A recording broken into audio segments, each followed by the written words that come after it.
Good morning. Good morning, Miss. Good morning.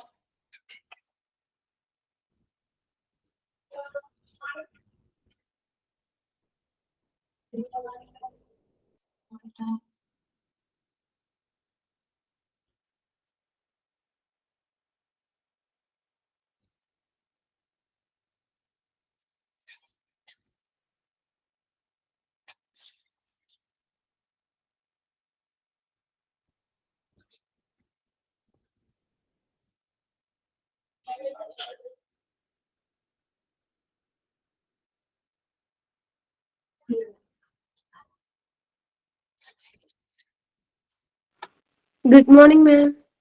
Morning.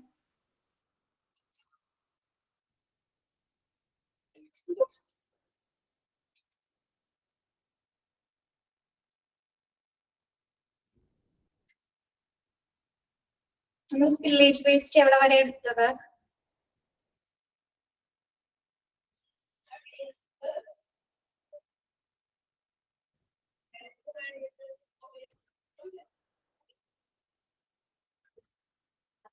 Mercury spillage waste management. അത് കഴിഞ്ഞു. Mercury spillage waste management കഴിഞ്ഞു. കഴിഞ്ഞു. Okay. Mercury എടുത്തല്ലേ? ആ.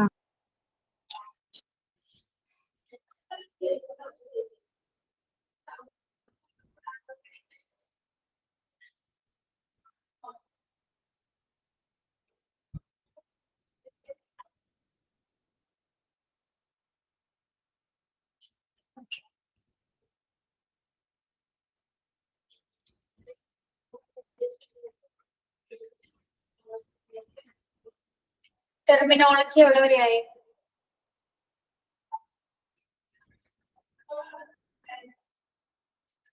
Medical terminology എവിടെ വരെ എടുത്തു നിങ്ങൾക്ക്? റൂട്ട് വേർഡ്സ് ഒക്കെ കഴിഞ്ഞോ? റൂട്ട് വേർഡ്സ് കഴിഞ്ഞോ? റൂട്ട് വേർഡ്സ് കഴിഞ്ഞു. ഇനി അബ്രിവേഷൻസ് എടുക്കാണ്ട്.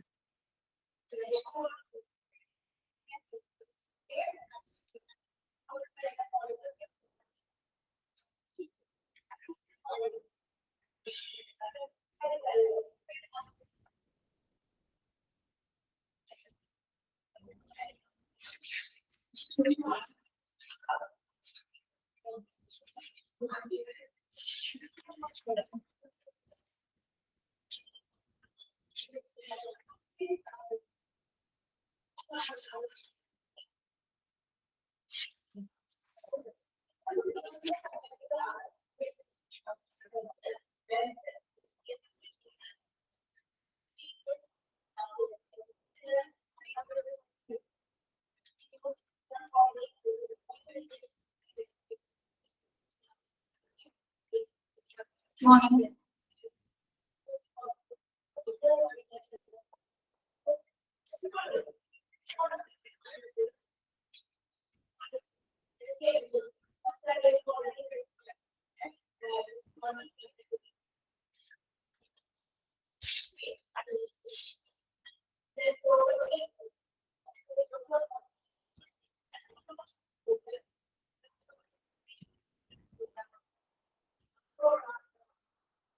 Okay, good morning to all. Start ചെയ്യാം.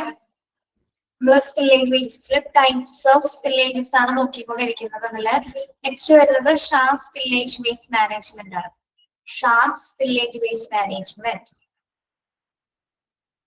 അതിന് മൂർച്ചയുള്ള വസ്തുക്കളുമായി ബന്ധപ്പെട്ട് വരുന്ന വേസ്റ്റ് മാനേജ്മെന്റ് എങ്ങനെയാണ്? Sharp spillage waste which consist of needles, scalpels and other sharp medical tools can cause injury and infection to healthcare workers and others who may come into the contact with it. Okay, so sharp spillage wastes എന്തൊക്കെയാണ് അതിൽ include ചെയ്യുന്നത്? Sharp ഒബ്ജക്ട്സുകൾ എന്ന് പറയുമ്പോൾ എന്തൊക്കെ wastes വരാം?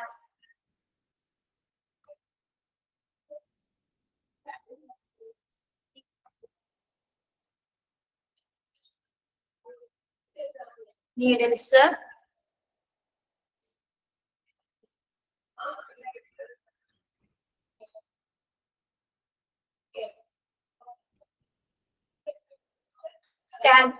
scalpels കണ്ടിട്ടുണ്ടോ?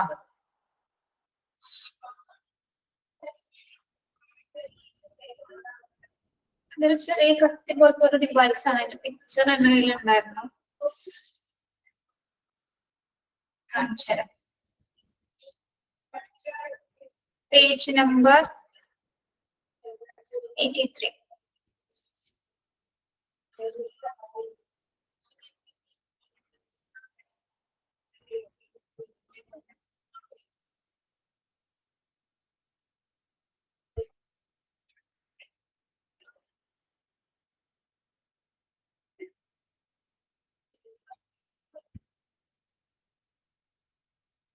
കാണാൻ പറ്റുന്നുണ്ടോ?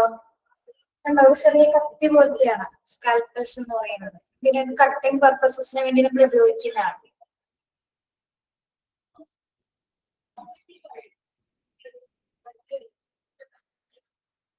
സർജറി സ്കാൽപ്പൽസ് ഒക്കെ എന്തിനാണ്? സർജറിക്ക് വേണ്ടിയിട്ട് കട്ടിംഗ് പർപ്പസസിന് വേണ്ടി നമ്മൾ ഉപയോഗിക്കുന്ന മെറ്റീരിയൽസ് ആണ്, മൂർച്ചയുള്ള വസ്തുവാണത്. ഇതിന്റെ പല ഫോംസ് കണ്ടോ, പല രൂപത്തിലുണ്ട്. കാണാമോ? കാണാമോ നിങ്ങൾക്ക്?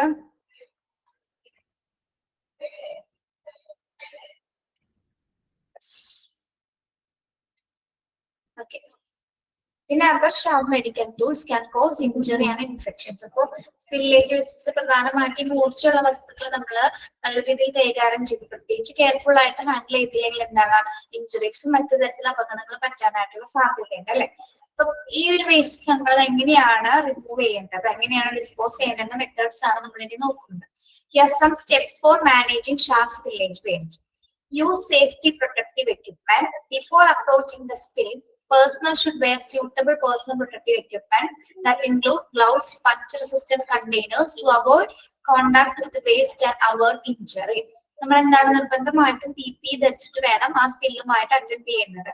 പിന്നെ ഗ്ലൗസ്, പ്രത്യേകിച്ച് പഞ്ച് റെസിസ്റ്റന്റ് കണ്ടെയ്നേഴ്സ് അല്ലെ, അതിലാണ് നമ്മൾ മൂർച്ചയുള്ള വസ്തുക്കള് നീക്കം ചെയ്യുന്നത് പഞ്ച് റെസിസ്റ്റന്റ് കണ്ടെയ്നേഴ്സിലേക്ക്. ഒരിക്കലും നമ്മൾ ആ ഒരു മൂർച്ചയുള്ള വസ്തുക്കളുമായിട്ട് നേരിട്ട് കോണ്ടാക്ട് വരരുത്. കാരണം എന്താണ്, പലതരത്തിലുള്ള കൈകളിൽ മുറിവുകളോ അങ്ങനെ എന്തെങ്കിലും സംഭവിക്കുകയും ഇഞ്ചേർഡ് ആവാനായിട്ടുള്ള കാരണം. അപ്പൊ നിർബന്ധമായിട്ടും PPE ധരിച്ചിട്ട് വേണം ഈ ഒരു വേസ്റ്റ് നമ്മൾ ഹാൻഡിൽ ചെയ്യാൻ. Okay. Then contain the spill. ഇനി ഈ സ്പിൽ എങ്ങനെ നമുക്ക് കണ്ടെയ്ൻ ചെയ്യണം? Use a puncture resistant container to pick up carefully any sharp and put them into labeled biohazard bag or container for discarding. ഇനി നമ്മൾ ഇതെല്ലാം തന്നെ ഒരുമിച്ച് എന്ത് ചെയ്തെടുക്കണം? ആ പഞ്ചർ റെസിസ്റ്റന്റ് കണ്ടെയ്നേഴ്സിലേക്ക് അത് ഉപയോഗിച്ചുകൊണ്ട് കെയർഫുൾ ആയിട്ട് ഈ മെറ്റീരിയൽസ്, ഈ ഷാർപ്പ് ഒബ്ജക്ട്സുകൾ നമ്മൾ എന്ത് ചെയ്യണം? അതിലെടുത്തതിന് ശേഷം ഒരു ബയോ ലേബൽ ചെയ്തിരിക്കുന്ന ബയോ ഹസാർഡ് ബാഗ് അല്ലെങ്കിൽ അപകടകരമായിട്ടുള്ള വസ്തുക്കൾ വഹിക്കുന്ന ബാഗിലേക്കോ കണ്ടെയ്നേഴ്സിലേക്കോ നമ്മളത് എന്ത് ചെയ്യണം? ഡിസ്കാർഡ് ചെയ്താണ് അത് മാറ്റേണ്ടത്. Okay. Yes. Then clean up the spill. ഇനി നമ്മുടെ ആ ഒരു ഏരിയ നമ്മൾ എന്ത് ചെയ്യണം? ക്ലീൻ ചെയ്യണം അല്ലെ. Use disinfectant solution to clean the affected area completely. Stick to manufacturers directly for the air concentration and contact time of disinfectant. നമ്മൾ ഏത് തരം സ്പില്ലാണെങ്കിൽ പ്രത്യേകിച്ച് ഈ മൂർച്ചയുള്ള വസ്തുക്കൾ നീക്കം ചെയ്യുമ്പോഴാണെങ്കിൽ അഫക്റ്റഡ് ഏരിയാസ് എന്ത് ചെയ്യണം? നമ്മൾ ഏതെങ്കിലും ഒരു സൊല്യൂഷൻ ഉപയോഗിച്ചുകൊണ്ടായിരിക്കണം നമ്മൾ ആ ഒരു ഏരിയ നീക്കം ചെയ്യേണ്ടത്. പ്രധാനമായിട്ടും അതിൽ കൊടുത്തിരിക്കുന്ന ഡയറക്ഷൻസ് ഒക്കെ അനുസരിച്ചിട്ടായിരിക്കണം. നമ്മൾ നേരത്തെ ക്ലാസ്സിലൊക്കെ പറഞ്ഞ പോലെ തന്നെ ആ ഡിസിൻഫെക്റ്റിൽ ഉപയോഗിച്ചിരിക്കുന്ന നിർദ്ദേശങ്ങൾ അനുസരിച്ചിട്ട് മാത്രമായിരിക്കണം നമ്മൾ ആ ഒരു ഏരിയ അത് ഉപയോഗിച്ചിട്ട് ക്ലീൻ ചെയ്യുന്നത്. Okay.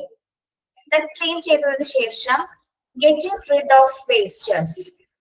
All materials that come into contact with the sharp spillage should be got rid of as dangerous waste in labeled biohazard bags or containers. നമ്മൾ ഈ എല്ലാ മെറ്റീരിയൽസ് ക്ലീൻ ചെയ്തതിനു ശേഷം ബാക്കിയുള്ള എല്ലാ മെറ്റീരിയൽസും കൂടി നമ്മൾ എന്ത് ചെയ്യണം?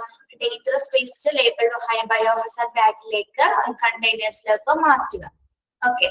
അതിനുശേഷം ക്ലീനിങ് ഒക്കെ കഴിഞ്ഞതിന് ശേഷം മെറ്റീരിയൽസ് ഒക്കെ നീക്കം ചെയ്തതിനു ശേഷം എന്താണ്? ആ സ്പില്ല് നമ്മൾ റിപ്പോർട്ട് ചെയ്യുക. Report the spill. Spill should be detailed to the relevant staff personnel for documentation and investigation. എന്താ പറയുന്നത്?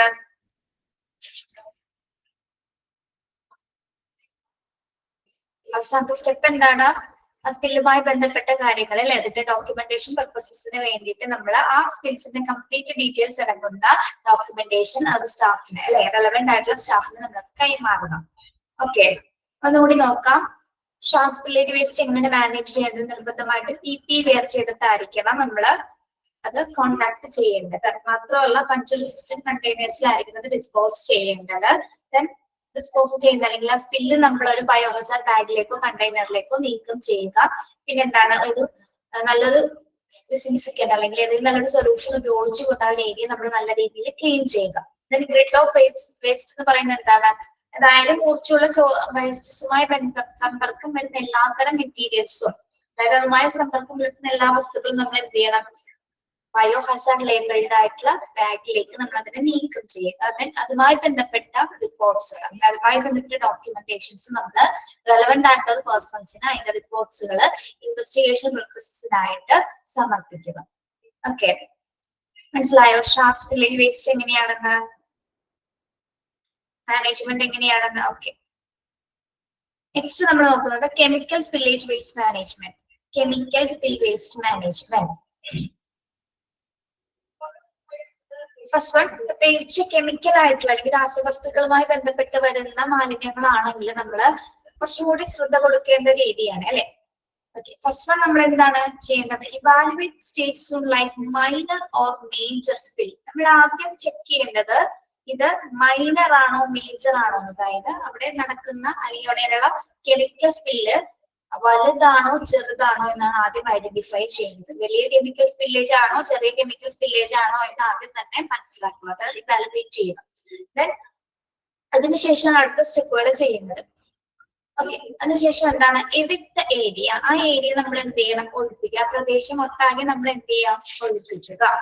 Then if the spill is important, evict the area and call emergency service. അപ്പോൾ വലിയൊരു major ആയിട്ടുള്ള രീതിയിലുള്ള chemical spillage ആണെങ്കിൽ നമ്മൾ എന്ത് ചെയ്യണം? എത്രയും പെട്ടെന്ന് തന്നെ എമർജൻസി നമ്പറിലേക്ക്, എമർജൻസി സർവീസസിലേക്ക് വിവരം അറിയിക്കേണ്ടതാണ്. ഓക്കെ, ദെൻ നമുക്കറിയാം wear protective equipment. Person should be suitable personal protective equipment like gloves, goggles, respirators before going to the spill to avoid connection with the chemical and avoid inhalation of chemical smoke. Okay, അപ്പൊ നമ്മൾ പ്രത്യേകിച്ച് ഈ chemical spillage ആയിട്ട് ബന്ധപ്പെട്ട് എന്താണ് അതുമായിട്ട് contact വരുന്നതിന് മുമ്പായിട്ട് തന്നെ നമ്മൾ നിർബന്ധമായിട്ടും PP വെയർ ചെയ്യുക. എന്തൊക്കെ അതിനോട് ഉൾപ്പെടുത്തിയിരിക്കുന്ന? Gloves, goggles, റെസിപ്രേറ്റേഴ്സ്. റെസിപ്രേറ്റേഴ്സ് എന്തിനാണ് ഉപയോഗിക്കുന്നത്? കാരണം അവിടെ കെമിക്കൽ സ്മോക്ക് ഉണ്ടായിരിക്കും അല്ലെ. രാസവസ്തുക്കളുടെ ആ ഒരു സ്മോക്ക് ഉള്ളത് കൊണ്ട് തന്നെ എന്താണ് അത് നമ്മുടെ അകത്തേക്ക്, ശ്വാസകോശത്തിന്റെ അകത്തേക്ക് പോയി കഴിഞ്ഞാൽ പലതരത്തിലുള്ള ഇറിറ്റേഷൻസ് അല്ലെങ്കിൽ ബ്രീത്തിങ് ഡിഫിക്കൽട്ടീസ് ഒക്കെ വരാനായിട്ടുള്ള സാധ്യതയുണ്ട്. അപ്പൊ അത് ഒഴിവാക്കുന്നതിന് വേണ്ടിയിട്ടാണ് നമ്മൾ നിർബന്ധമായിട്ടും PP ധരിക്കാനായിട്ട് ആവശ്യപ്പെടുന്നത്. പ്രത്യേകിച്ച് റെസ്പിറേറ്റേഴ്സ് ധരിച്ചിട്ടുണ്ടായിരുന്നു. Okay, then contain the spill. Spill നമ്മൾ contain ചെയ്തെടുക്കണം. എങ്ങനെയാണ് contain ചെയ്യേണ്ടത്? Use absorbent materials such as absorbent pad to contain the spill and prevent it from spreading. Place the material in labeled dangerous waste bag of the container for discarding. എന്താണ്? നമ്മളൊരു absorbent pads ഉപയോഗിച്ചുകൊണ്ട് അല്ലെങ്കിൽ ആഗീകരണം ചെയ്യാൻ പറ്റുന്ന, പെട്ടെന്ന് വലിച്ചെടുക്കാൻ പറ്റുന്ന രീതിയിലുള്ള പാർട്സുകൾ ഉപയോഗിച്ചുകൊണ്ട് അത് സ്പ്രെഡ് ആവാത്ത രീതിയിൽ നമ്മൾ എന്ത് ചെയ്യണം? അതിനെ തുടച്ചു മാറ്റുക. മാത്രമല്ല മാറ്റിയ മെറ്റീരിയൽസ് നമ്മൾ എവിടേക്കാണ് നീക്കം ചെയ്യേണ്ടത്? ലേബൽ ചെയ്തിരിക്കുന്ന ഡേഞ്ചറസ് വേസ്റ്റ് ബാഗിലേക്കോ കണ്ടെയ്നറിലേക്കോ നമ്മളത് ഡിസ്കാർഡ് ചെയ്യുക. Okay, yes. ഇനി ഡിസ്കാർഡ് ചെയ്തതിനു ശേഷം അടുത്ത സ്റ്റെപ്പ് എന്ന് പറയുന്നത് എന്താണ്? Clean up the spill. അല്ലെ, ആ സ്പില്ല് നമ്മൾ ക്ലീൻ ചെയ്യാം. Use suitable spill kits or stick to manufacturers directly for the exact use of absorbent materials to clean up the spill. Be cautious not to spread the chemical at the time of cleaning. Cleaning എന്നാണ് കേട്ടോ. ഇനി chemical waste എങ്ങനെയാണ് നമ്മൾ clean ചെയ്യേണ്ടത്? ഇവിടെയും suitable ആയിട്ടുള്ള spill കിറ്റുകൾ ഉപയോഗിച്ചുകൊണ്ട് മാനുഫാക്ചേഴ്സിന്റെ നിർദ്ദേശങ്ങൾ അനുസരിച്ച് അബ്സോർബന്റ് മെറ്റീരിയൽസുകൾക്ക് ഉപയോഗിച്ചിട്ടാണ് നമ്മൾ പ്രത്യേകിച്ച് ജാഗ്രത കൊടുത്ത് ചെയ്യേണ്ട ഒരു ഏരിയ ആണ് പ്രത്യേകിച്ച് കെമിക്കൽ വേസ്റ്റസുകൾ എന്ന് പറയുമ്പോൾ. അതായത് അത് മറ്റെങ്ങും സ്പ്രെഡ് ആവാതെ ഇരിക്കുന്ന രീതിയിലായിരിക്കും നമ്മൾ ക്ലീൻ ചെയ്ത് മാറ്റേണ്ടത്. Okay, yes. ദെൻ ഈ ക്ലീൻ ചെയ്ത മെറ്റീരിയൽസ് നമ്മൾ എന്ത് ചെയ്യണം? ഡിസ്പോസ് ചെയ്യണം. എങ്ങനെയാണ് ഡിസ്പോസ് ചെയ്യേണ്ടത്? All materials that are coming into contact with the chemical should be thrown away as dangerous waste into labeled bags or containers. Other to local, state and federal regulations for the disposal of dangerous waste. ഇത് dispose ചെയ്യേണ്ടത് നിർബന്ധമായിട്ടും എങ്ങനെയാണ്, അതായത് chemical വേസ്റ്റുമായി ബന്ധപ്പെട്ട് വരുന്ന, അതായത് അതുമായി contact വരുന്ന എല്ലാ വസ്തുക്കളും നമ്മൾ എന്ത് ചെയ്യണം, അതെല്ലാം തന്നെ ലേബിൾ ചെയ്തിരിക്കുന്ന ബയോഹസാർഡ് ബാഗിലേക്ക് നീക്കം ചെയ്യുക. അതെങ്ങനെയായിരിക്കണം നീക്കം ചെയ്യേണ്ടത്? പ്രത്യേകിച്ച് local, state and federal regulations, അത്തരം നിയമ സാധ്യതകളൊക്കെ അനുസരിച്ചിട്ട് മാത്രമായിരിക്കണം പ്രത്യേകിച്ചിട്ട് നമ്മൾ ഈ ഒരു കെമിക്കൽ വേസ്റ്റേജസ് നീക്കം ചെയ്യേണ്ടത്, അല്ലെങ്കിൽ അത് ഡിസ്കാർഡ് ചെയ്യേണ്ടത്. ഓക്കെ, ഡിസ്കാർഡ് ചെയ്തതിനു ശേഷം അതുമായി ബന്ധപ്പെട്ടിട്ടുള്ള റിപ്പോർട്ട്സുകൾ, അല്ലെ, അതുമായി ബന്ധപ്പെട്ടിട്ടുള്ള റിപ്പോർട്ട്സ് കൺസേൺഡ് ആയിട്ടുള്ള സ്റ്റാഫുകൾക്ക് ഇൻവെസ്റ്റിഗേഷൻ പർപ്പസസിനായിട്ട് നമ്മൾ സമർപ്പിക്കുക. ഇതാണ് റിപ്പോർട്ട് സ്പിൽ എന്ന last step. Okay, chemical spillage waste management എങ്ങനെയാണ് നടത്തുന്നത്? ഫസ്റ്റ് നമ്മൾ അതിന്റെ ഏരിയ ഒന്ന് ഇവാലുവേറ്റ് ചെയ്യണം. വലിയ കെമിക്കൽ സ്പില്ലേജ് ആണോ ചെറുതാണോ എന്ന് ആദ്യം തിരിച്ചറിയാം. മൈനർ ആണോ മേജർ ആണോ എന്നുള്ളത് തിരിച്ചറിയാം. ആ ഒരു പ്രദേശം നമ്മൾ എത്രയും പെട്ടെന്ന് ഒഴിപ്പിക്കുക. വലിയ സ്പില്ലാണെങ്കിൽ എന്താണ് നമ്മൾ എന്ത് ചെയ്തിരിക്കണം? വലിയ സ്പില്ലാണെങ്കിൽ എമർജൻസി സർവീസസിലേക്ക് വിവരം അറിയിക്കുക. ദെൻ നിർബന്ധമായിട്ട് PPE ധരിച്ചിട്ട് വേണം നമ്മൾ കെമിക്കൽ സ്പില്ലേജ് വേസ്റ്റുമായിട്ട് കോണ്ടാക്ട് ചെയ്യുന്നത്. പ്രത്യേകിച്ച് റെസിപ്പറേറ്റേഴ്സ് ധരിക്കണം. കാരണം അതാണ് കെമിക്കൽ സ്മോക്ക് ഉള്ളത് കൊണ്ട് തന്നെ ശ്വസിച്ചാൽ പലതരം ഡിഫിക്കൽട്ടീസ് ഉണ്ടാവുന്നത് കൊണ്ട് തന്നെ എന്താണ് നമ്മൾ PPE നിർബന്ധമായും ധരിച്ചിരിക്കുക. ദെൻ അബ്സോർബൻ മെറ്റീരിയൽസ് ഒക്കെ ഉപയോഗിച്ചുകൊണ്ട് അത് സ്പ്രെഡ് ആവാത്ത രീതിയിൽ തന്നെ തുളച്ചു മാറ്റുക. ദെൻ ഈ തുളച്ചു മാറ്റിയ വേസ്റ്റ് മെറ്റീരിയൽസ് നമ്മൾ എന്ത് ചെയ്യണം? ഒരു ഡേഞ്ചറസ് വേസ്റ്റ് ബാഗിലേക്ക് നീക്കം ചെയ്യുക. ദെൻ ഈ bag local and state federal regulations അനുസരിച്ചിട്ട് മാത്രമായിരിക്കണം നമ്മൾ ഡിസ്പോസ് ചെയ്യേണ്ടത്.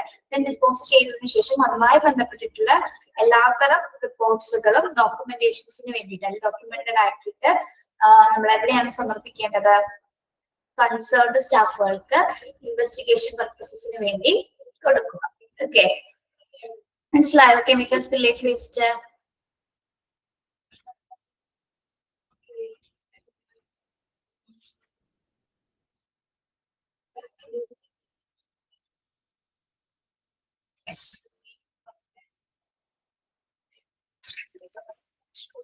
ഇപ്പൊ നമ്മൾ പറഞ്ഞ പോയിന്റ്സ് തന്നെ ഇവിടെ ഒരു ഫ്ലോ ചാർട്ടിൽ കൊടുത്തിട്ടുണ്ട്.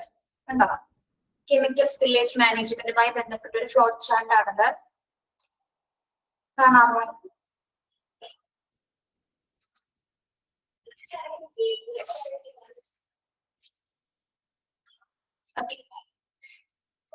Chemical spill management first step എന്താണ് നമ്മൾ പഠിച്ചത്? Check major or minor spillage. ഇത് വലുതാണോ ചെറുതാണോ എന്ന് ആദ്യം നമ്മൾ തീരുമാനിക്കുക. ഇനി ഇത് ഇഫ് മൈനർ മീൻസ് എന്താണ്? ചെറിയ സ്പില്ലേജ് ആണെങ്കിൽ ഇവിടെ എന്താണ്? ഇഫ് മേജർ വലിയ സ്പില്ലേജ്. ഇവിടെ ഇഫ് മൈനർ എന്ന് ഉദ്ദേശിക്കുന്നത് എന്താണ്? ചെറിയ സ്പില്ലാണെങ്കിൽ നമ്മൾ ചെയ്യേണ്ട കാര്യങ്ങളാണ് അതിന്റെ താഴെ കൊടുത്തിരിക്കുന്നത്. പക്ഷെ നമ്മുടെ ടെക്സ്റ്റിൽ ഒരു മിസ്റ്റേക്ക് ഉണ്ട്, നിങ്ങൾ അതിപ്പോ തന്നെ തിരുത്താം. ഇഫ് മൈനറിന്റെ താഴെ ചെറിയ സ്പില്ലേജ് ആണെങ്കിൽ നമ്മുടെ ഇമ്മീഡിയറ്റ് അറ്റൻഷൻസ് കൊടുക്കേണ്ട ആവശ്യമുണ്ടോ? ചെറിയ സ്പില്ലേജ് ആണെങ്കിൽ, ചെറിയ വേസ്റ്റസ് ആണെങ്കിൽ ഇമ്മീഡിയറ്റ് അറ്റൻഷൻസ് കൊടുക്കണോ? വേണ്ട, അല്ലെ? അപ്പൊ ഈ പോയിന്റ് അങ്ങോട്ടും ഇങ്ങോട്ടൊന്ന് മാറിപ്പോയിട്ടുണ്ട് കേട്ടോ. അതൊന്നും നിങ്ങൾ ഇപ്പുറത്തേക്ക് ആക്കാം. അതായത് ഇഫ് മൈനറിന്റെ താഴെ വരേണ്ടത് എന്താണ്? നോട്ടിഫൈ അതേഴ്സ് കേട്ടോ. ഇഫ് മൈനറിന്റെ താഴെ ആരോ മാർക്ക് ഇട്ടിട്ട് വരേണ്ടത് ഇത് വെട്ടിയിട്ട് ഇങ്ങോട്ടാക്കാം. ഓക്കെ, നിങ്ങളുടെ ടെക്സ്റ്റിൽ കറക്റ്റ് ആണോ? കറക്റ്റ് ആണ്. അങ്ങനെ ആയിരുന്നില്ല ഇപ്പൊ ഇതുവരെ, അതുകൊണ്ടാണ് അങ്ങനെ പറഞ്ഞത്. യെസ്, അപ്പൊ നമുക്ക് നോക്കാം. മൈനർ ആണെങ്കിൽ എന്താണ്? നമ്മള് മറ്റുള്ളവരെ എത്രയും പെട്ടെന്ന് തന്നെ അറിയിക്കുക. നോട്ടിഫൈ അതേഴ്സിനെ, നോട്ടിഫൈ അതേഴ്സ്. പിന്നെന്താണ്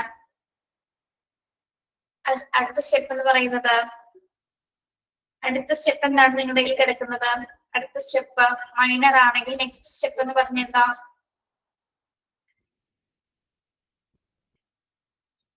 നിങ്ങളുടെ ഉള്ളതൊന്ന് പറയൂ. ഓക്കെ, ഐസൊലേറ്റഡ് ഏരിയ ഉണ്ട് PPE അല്ലെ? കറക്റ്റ്.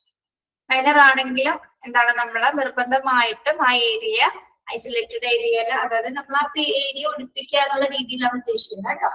പിന്നെന്താണ്? നിർബന്ധമായിട്ടും PPE വെയർ ചെയ്യുക.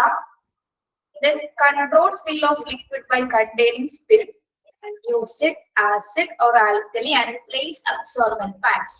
നമ്മൾ നേരത്തെ പഠിച്ച പോലെ തന്നെ ആ ഏരിയ ഒഴിപ്പിച്ചതിന് ശേഷം എന്താണ്? ആ സ്പില്ല് നമ്മൾ ലിക്വിഡ്സോ അല്ലെങ്കിൽ എന്തെങ്കിലും തരത്തിലുള്ള മെറ്റീരിയൽസ്, പ്രത്യേകിച്ച് ആസിഡ് ആൽക്കലീസ് ഒക്കെ ഉപയോഗിച്ചിട്ട് അബ്സോർബന്റ് പാഡ്സ് ഒക്കെ ഉപയോഗിച്ചതിന് ശേഷം എന്താണ്? ആ ചോർച്ച നമ്മൾ അടയ്ക്കുക, അല്ലെങ്കിൽ അത് ക്ലീൻ ചെയ്യുക. ഓക്കെ, അതായത് ആ ചോർച്ച നിയന്ത്രിക്കുക. അതിനുശേഷം ഡിസ്കാർഡ് അക്കോർഡിംഗ് ടു റൂൾസ്, എന്താണ് നിയമങ്ങൾ അനുസരിച്ചിട്ട് അതിന്റെ ബാക്കി കാര്യങ്ങൾ ചെയ്യുക. ഡിസ്കാർഡിങ് അക്കോർഡിംഗ് ടു റൂൾസ്, അതായത് ഡിസ്കാർഡ് ചെയ്യുന്ന എങ്ങനെയാണെന്ന് നമുക്കറിയാലോ. ലേബൽ ചെയ്തിരിക്കുന്ന ബയോഹസാർഡ് ബാഗിലേക്കാണ് നമ്മളത് നീക്കം ചെയ്യുന്നത്, അല്ലെങ്കിൽ ഡിസ്പോസ് ചെയ്യേണ്ടത്. അതാണ് അവിടെ ഉദ്ദേശിക്കുന്നത് കേട്ടോ. Then decontaminate and clean area, എന്താണ് ആ ഏരിയ നമ്മൾ ഡീകണ്ടാമിനേറ്റ് ചെയ്യുക, അല്ലെങ്കിൽ അണുവിമുക്തമാക്കുക, ക്ലീൻ ചെയ്യുക. Then last raise incident form. Raise incident form എന്ന് പറഞ്ഞാൽ നമ്മൾ ലാസ്റ്റ് സ്റ്റെപ്പിൽ പഠിച്ചത് എന്താണ്? റിപ്പോർട്ട് ഓഫ് ദ സ്പിൽ എന്ന് പറഞ്ഞാൽ നമ്മൾ പഠിച്ചില്ലേ? റിപ്പോർട്ട് ഓഫ് ദ സ്പിൽ എന്ന് പറഞ്ഞ ലാസ്റ്റ് ഭാഗം. ഓക്കെ, അപ്പൊ റേസ് ഇൻസിഡന്റ് ഫോംസിൽ, അതായത് ആ ഇൻസിഡന്റുമായി ബന്ധപ്പെട്ട ഫോംസിൽ നമ്മൾ എന്തൊക്കെ കാര്യങ്ങൾ ഉൾപ്പെടുത്തിയിട്ടുണ്ടായിരിക്കും? ഡേറ്റ് കൊടുത്തിട്ടുണ്ടായിരിക്കും, ടൈം, ഏത് ലൊക്കേഷനിലാണ്, പിന്നെ ഏത് തരം ഇഞ്ചുറീസ് ആണ്, എന്തൊക്കെ ഡാമേജസ് ആണെന്നുള്ളതുമായി ബന്ധപ്പെട്ട കാര്യങ്ങളാണ് നമ്മൾ ആ ഇൻസിഡന്റ് ഫോംസിൽ ഉദ്ദേശിക്കുന്നത്. ഇൻസിഡന്റ് ഫോംസിൽ ആഡ് ചെയ്യുന്നത് ഇത്തരം കാര്യങ്ങളാക്കി. ഏത് ടൈമാണ്, ഏത് ലൊക്കേഷൻ ആണ്, ഏത് ഏരിയ ആണ്, ഇഞ്ചേർഡ് ആയിട്ടുള്ള കാര്യങ്ങൾ, അല്ലെങ്കിൽ ഡാമേജ് ആയിട്ടുള്ള മെറ്റീരിയൽസ്, അതുമായി ബന്ധപ്പെട്ട കാര്യങ്ങളൊക്കെയാണ് ഇൻസിഡന്റ് ഫോംസിൽ നമ്മൾ കൊടുക്കുന്നത്. ഇതെങ്ങനെയുള്ളതാണെങ്കിൽ മൈനർ ആയിട്ടുള്ളതാണെങ്കിൽ അല്ലെ. ഇനി മേജർ ആവുമ്പോഴോ, ഇഫ് മേജർ, ഈ കെമിക്കൽ സ്പില്ലേജ് വേസ്റ്റ് മേജർ വലുതാണെങ്കിൽ നമ്മൾ എന്താ ചെയ്യേണ്ടത്? Immediately comprising of safety officers അല്ലെ, എത്രയും പെട്ടെന്ന് സേഫ്റ്റി ഓഫീസേഴ്സിന് നമ്മൾ വിവരം അറിയിക്കുക. ദെൻ ഉടനടി തന്നെ എന്ത് ചെയ്യണം? ആ ഏരിയ നമ്മൾ എവിക്ട് ചെയ്യുക, അല്ലെങ്കിൽ അതിനെ ഒഴിപ്പിക്കുക. Then prevent others from entering the area. Prevent others from others കേട്ടോ. Prevent others from entering the area. എന്താണ്? നമ്മൾ ആരെയും തന്നെ എന്താണ് അതിനകത്തേക്ക് പ്രവേശിപ്പിക്കാതിരിക്കണം അല്ലെ. അതായത് മേജർ ആയിട്ടുള്ളതായതുകൊണ്ട് തന്നെ എന്താണ് മറ്റുള്ളവർ അതിനകത്തേക്ക് ഒരു കാരണവശാലും റെസ്ട്രിക്ട് ചെയ്യണം, അല്ലെ ഒരു കാരണവശാലും നമ്മൾ അതിനകത്തേക്ക് കയറ്റാനായിട്ട് പാടുള്ളത്. Then watch for fire if flammable chemicals are managed properly. Watch for fire if flammable chemicals are managed properly. എന്താണ്? ഏതെങ്കിലും തരത്തില് കെമിക്കൽസ് ആയതുകൊണ്ട് തന്നെ തീ പിടിക്കുന്ന തരത്തിലുള്ള ഏതെങ്കിലും കെമിക്കൽസ് അവിടെ ഉണ്ടെങ്കിൽ, ഏതെങ്കിലും രാസവസ്തുക്കൾ അങ്ങനെ ഉണ്ടെങ്കിൽ നമ്മൾ എന്ത് ചെയ്യണം? അത് ഏറ്റവും കൂടുതൽ ശ്രദ്ധ കൊടുത്തുകൊണ്ട് തന്നെ നമ്മളത് ശരിയായിട്ട് കൈകാര്യം ചെയ്യുക. ഓക്കെ, ഏതെങ്കിലും തീ പിടിക്കുന്ന തരത്തിലുള്ള രാസവസ്തുക്കൾ ചിലപ്പോൾ ഉണ്ടായേക്കാം അല്ലെ. ക്ലീൻ ചെയ്യുന്ന പ്രോസസ്സിന്റെ ഇടയിലും ചിലപ്പോൾ എന്താണ് പതിയെ പതിയെ ഇങ്ങനെ കത്തി കത്തി ചിലപ്പോൾ ഭയങ്കര എക്സ്പ്ലോഷൻ ഉണ്ടാകുന്ന സംഭവങ്ങളില്ലേ രാസവസ്തുക്കൾ. അത്തരം വസ്തുക്കളൊക്കെ ഉണ്ടെങ്കിൽ നമ്മളൊന്ന് കൂടുതൽ ശ്രദ്ധ കൊടുത്തിട്ടായിരിക്കണം പ്രോപ്പർ ആയിട്ട് അതിനെ ഹാൻഡിൽ ചെയ്യേണ്ടത്. ഓക്കെ, ദെൻ നിങ്ങളുടെ ടെക്സ്റ്റില് റേസ് ഇൻസിഡന്റ് ഫോംസ് എന്ന് പറഞ്ഞ ഇവിടെ കൊടുത്തിട്ടുണ്ടോ? അവിടെ ഇല്ലെങ്കിൽ അതൊന്ന് എഴുതി ചേർക്കാം കേട്ടോ. റേസ് ഇൻസിഡന്റ് ഫോംസ് ഇവിടെ താഴെ ഒരു ആരോ മാർക്ക് ഇട്ടിട്ട് അതങ്ങ് എഴുതാം. Okay, yes. ഏത് തരം സ്പില്ലേജ് ആണെങ്കിലും എന്ത് വേണം? റിപ്പോർട്ട് ചെയ്തിരിക്കണം അല്ലെ. ഏത് തരം സ്പില്ലേജ് ആണെങ്കിലും ഇൻസിഡന്റ് റിപ്പോർട്ട്സുകൾ നമ്മൾ ഹോസ്പിറ്റലില് പ്രധാനപ്പെട്ട അല്ലെങ്കിൽ കൺസേൺ ആയിട്ടുള്ള സ്റ്റാഫുകൾക്ക് നമ്മളത് നിർബന്ധമായിട്ട് കൊടുക്കേണ്ടതാണ്. Okay, yes. ഇനി ആ chemical spillage waste management flow chart നിങ്ങൾ ഒന്ന് വായിച്ചു നോക്കി. അവിടെ ഇരുന്ന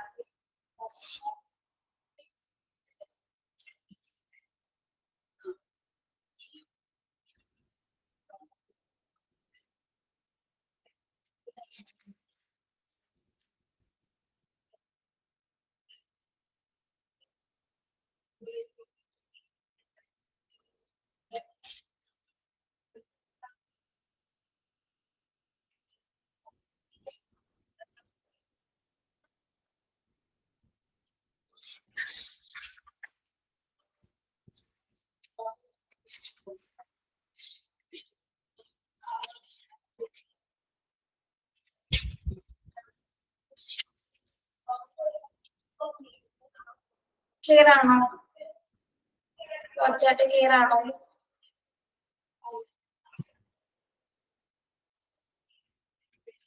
ടീച്ചർ ഒരു കാര്യം ചോദിക്കട്ടെ, നമ്മള് കെമിക്കൽ സ്പില്ലേജ് മാനേജ് ചെയ്യുന്ന സമയത്ത് ഫസ്റ്റ് സ്റ്റെപ്പ് എന്താണ്? ഫസ്റ്റ് സ്റ്റെപ്പ് എന്താണ്? ഫസ്റ്റ് സ്റ്റെപ്പ് കെമിക്കൽ സ്പില്ലേജ് മാനേജ്മെന്റിന്റെ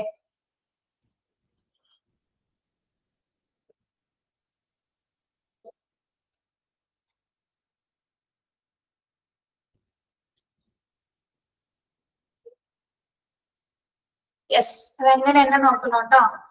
ചിലര് മാറി ആൻസർ ചെയ്യാറുണ്ട്. വിത്ത് ഏരിയ എന്നായിരിക്കും ആദ്യം നോക്കുന്നത്. ആൻസർ ചില കുട്ടികൾ തെറ്റിക്കാറുണ്ട്. ആദ്യം ആ പ്രദേശം ഒഴിപ്പിക്കുക എന്നുള്ള ഒരു ആൻസറിൽ പോയി ക്ലിക്ക് ചെയ്യാറുണ്ട്. അങ്ങനെ ചെയ്യരുത് കേട്ടോ. മൈനറോസ് മേജർ ആണെന്നല്ല മനസ്സിലാക്കുക ഫസ്റ്റ്. ഓക്കെ, ഇനി നമ്മൾ നോക്കുന്നത് radio active spillage waste. Radio active നമ്മൾ എന്തുകൊണ്ടാണ് ഇങ്ങനെ ഫ്ലോ ചാർട്ടിൽ ഇത് കെമിക്കൽ സ്പില്ലേജ് മാത്രം അങ്ങനെ കൊടുത്തത്? എന്തുകൊണ്ടാണ് മനസ്സിലായോ നിങ്ങൾക്ക്? ബാക്കി ഒന്നിനും നമ്മളിങ്ങനെ ഒരു ഫ്ലോ ചാർട്ടിൽ റെപ്രസെന്റ് ചെയ്തിട്ടില്ല. എന്തുകൊണ്ടാണ്? കെമിക്കൽ സ്പില്ലേജ് 2 കാറ്റഗറിയിൽ വരുന്നത് കൊണ്ടാണ്. നിങ്ങൾക്ക് കുറച്ചുകൂടി മനസ്സിലാക്കുന്നതിന് വേണ്ടിയിട്ടാണ് ഈ ഒരു ഫ്ലോ ചാർട്ടിൽ കൊടുക്കുന്നത്. അതായത് മൈനർ ആണെങ്കിൽ നമ്മൾ ഏതൊക്കെ പ്രൊസീജിയർ ചെയ്യണം, മേജർ ആണെങ്കിൽ ഏതൊക്കെ പ്രൊസീജിയർ ചെയ്യണം, കുറച്ചും കൂടി ക്ലാരിഫിക്കേഷൻ കിട്ടാൻ വേണ്ടിയിട്ടാണ് ഇങ്ങനെ കൊടുത്തിരിക്കുന്നത് കേട്ടോ. Okay, then radioactive spillage waste management. Radioactive spillages എങ്ങനെയാണ് നമ്മൾ മാനേജ് ചെയ്യേണ്ടത്? Radioactives can be dangerous to human health and environment. Steps to taken for managing radioactive spillage waste. Okay, നമുക്ക് പ്രത്യേകിച്ച് നമുക്കറിയാലേ റേഡിയോ ആക്റ്റീവ് ആയിട്ടുള്ള സ്പില്ലേജ് നമ്മള് മനുഷ്യനും മനുഷ്യനൊക്കെ ഹെൽത്തിന് ഏറ്റവും കൂടുതൽ അപകടകരമായിട്ടുള്ളതാണ്. മനുഷ്യന് മാത്രമാണോ? പ്രകൃതിക്കും തന്നെ എന്താണ് അത് നമ്മുടെ എൻവയോൺമെന്റിനും ഒരേപോലെ തന്നെ അപകടകരമായിട്ടുള്ള വസ്തുക്കളാണ് എന്താ റേഡിയോ ആക്റ്റീവ് സ്പില്ലേജ് വേസ്റ്റ് എന്ന് പറയുന്നത്. അപ്പൊ അതിനെ നമ്മൾ ഏതൊക്കെ രീതിയിലാണ് അതിനെ മാനേജ് ചെയ്യുന്നത് അല്ലെ? ഫസ്റ്റ് വൺ നോക്കാം. Evacuate the area. If the spill is notable, evacuate the area and call emergency services. നമ്മൾ ആദ്യം തന്നെ എന്താണ് ഈ ഏരിയ ഒരു ഒഴിപ്പിക്കണം അല്ലെ? അതായത് വലിയ തരത്തിലുള്ള ഒരു എമർജൻസി ആണെങ്കിൽ നമ്മൾ എത്രയും പെട്ടെന്ന് തന്നെ എമർജൻസി സർവീസസിലേക്ക് വിവരം അറിയിക്കുക. ദെൻ നിർബന്ധമായിട്ട് നമ്മൾ എന്ത് ധരിച്ചിരിക്കണം? PPE വെയർ ചെയ്തിരിക്കണം അല്ല, പേഴ്സണൽ പ്രൊട്ടക്റ്റീവ് എക്യുപ്മെന്റ്സുകൾ ധരിച്ചിരിക്കുക. ഏതൊക്കെയാണത്? അതായത് എല്ലാത്തരം സുരക്ഷാ മാർഗങ്ങളും ഉപയോഗിച്ചിട്ട് വേണം നമ്മൾ അതുമായിട്ട് സമ്പർക്കം വരാനായിട്ട്. Gloves, goggles, respirators before going to spill to avoid connection with radioactive material and prevent. അത് കഴിഞ്ഞിട്ടേ കണ്ടെയ്ൻ ദ സ്പിൽ എന്ന് പറഞ്ഞ ഒരുമിച്ചാണോ നിങ്ങളുടെ ടെക്സ്റ്റിൽ വന്നിരിക്കുന്നത്? ഒന്ന് നോക്കിയേ.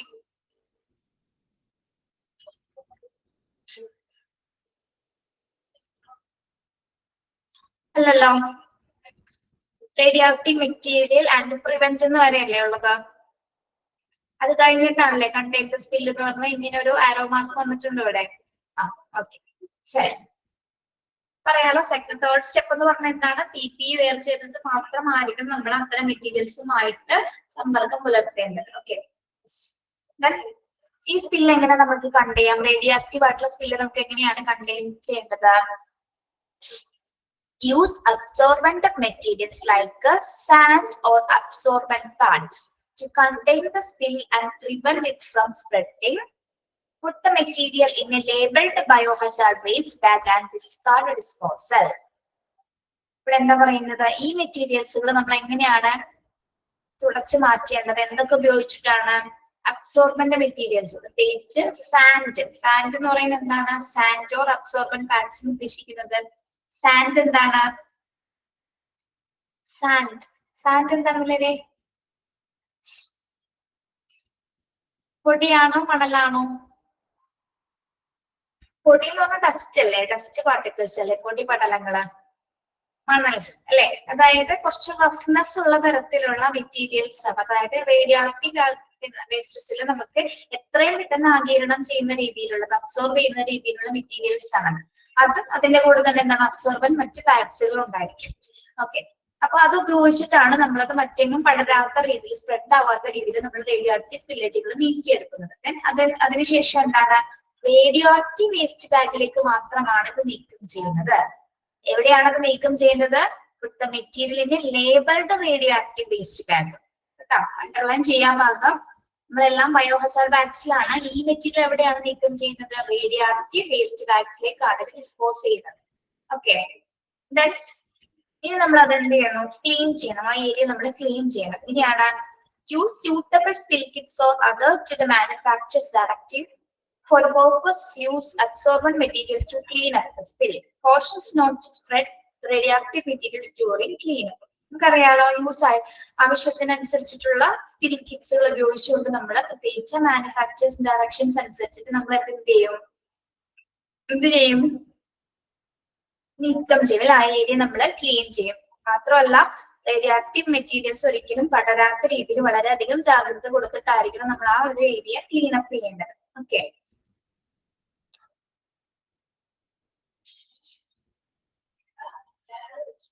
ഇനി നിങ്ങളുടെ ടെക്സ്റ്റിൽ ഇത് ഏത് സൊല്യൂഷൻ ആണെന്നുള്ളത് കൊടുത്തിട്ടുണ്ടോ? ഏത് സൊല്യൂഷൻ ആണ് നീക്കം ചെയ്യാനായിട്ട് ഉപയോഗിക്കുന്നതെന്ന്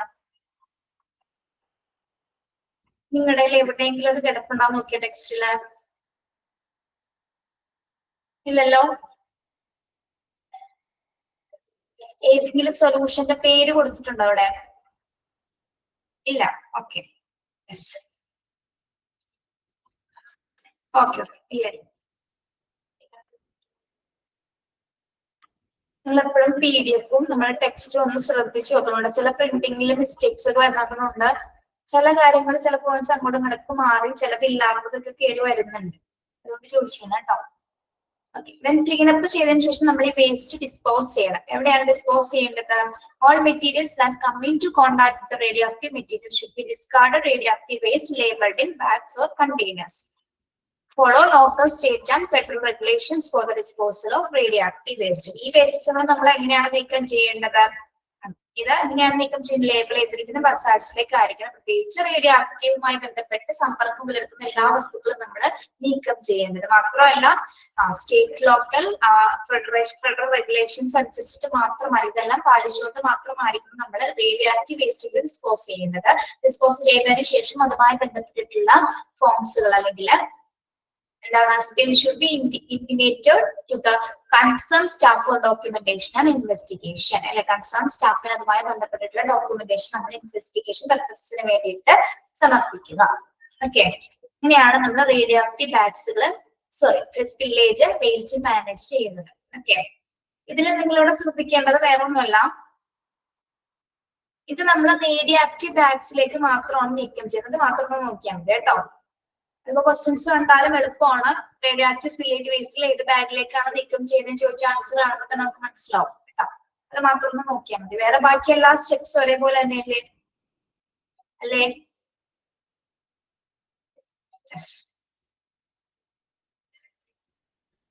ഇനി next spill laboratory area, microbial cultures. Spill laboratory area. Laboratory area അല്ലെങ്കിൽ മൈക്രോബയൽ കൾച്ചേഴ്സിലെ വേസ്റ്റ് മാനേജ്മെന്റ് എങ്ങനെയാണ് നോക്കാം. ഇവിടെയും എങ്ങനെയാണ് നമ്മൾ PP വേര് ചെയ്യണം. ഇവിടുത്തെ PP എന്ന് പറയുന്നത് എന്തൊക്കെയാണ്? ലബോറട്ടറിയിലെ PP പേഴ്സണൽ പ്രൊട്ടക്റ്റീവ് എക്യുപ്മെന്റ്സിൽ ഏതൊക്കെയാണ്? Lab coat, chemical resistant gloves, safety glasses and mask. Okay. അതായത് ലാബ് കോട്ട്സുകളെ, chemical resistant gloves, safety glasses and mask നിർബന്ധമായിട്ടും ധരിക്കുക. Notify all persons in immediate area and vacate the area. ഇനി laboratory spill ആണെങ്കിൽ നമ്മൾ എത്രയും പെട്ടെന്ന് ഇമ്മീഡിയറ്റ് ആയിട്ട് തന്നെ ആ ഏരിയ നോട്ടിഫൈഡ്, അതായത് ഇമ്പോർട്ടന്റ് ആയിട്ടുള്ള പേഴ്സൺസ് നമ്മൾ വിവരം അറിയിച്ചതിന് ശേഷം ആ ഒരു പ്രദേശം നമ്മൾ എത്രയും പെട്ടെന്ന് വെക്കേറ്റ് ചെയ്യിപ്പിക്കുക.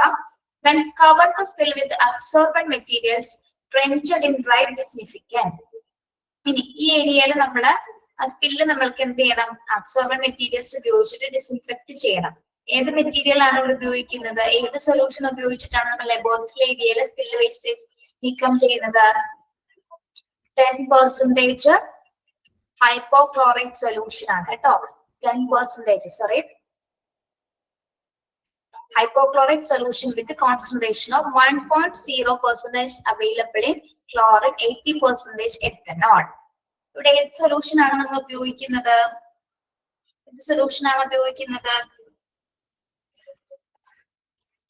Hypochlorite solution. അതിൽ 1% എന്തായിരിക്കും? ക്ലോറിനും 80% എന്തായിരിക്കുള്ളൂ? എത്തനോളും ആയിരിക്കും. ആ ഒരു മിക്സർ ഉപയോഗിച്ചിട്ടാണ് നമ്മൾ ലബോറട്ടറി സ്പില്ലേജസ് ഏരിയ വേസ്റ്റസുകൾ മാനേജ് ചെയ്യുന്നത് അല്ലെങ്കിൽ ഡിസിൻഫെക്ട് ചെയ്യുന്നത്. അണ്ടർലൈൻ ചെയ്യാം കേട്ടോ. ഹൈപ്പോക്ലോറൈറ്റ് സൊല്യൂഷൻ വിത്ത് ഹൈപ്പോക്ലോറൈറ്റ് സൊല്യൂഷനിൽ 1% എന്തായിരിക്കും? ക്ലോറിനും 80% എന്താണ്?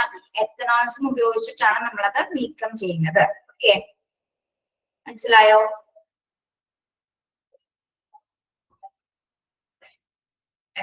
അണ്ടർലൈൻ ചെയ്യാട്ടോ. അതാണ്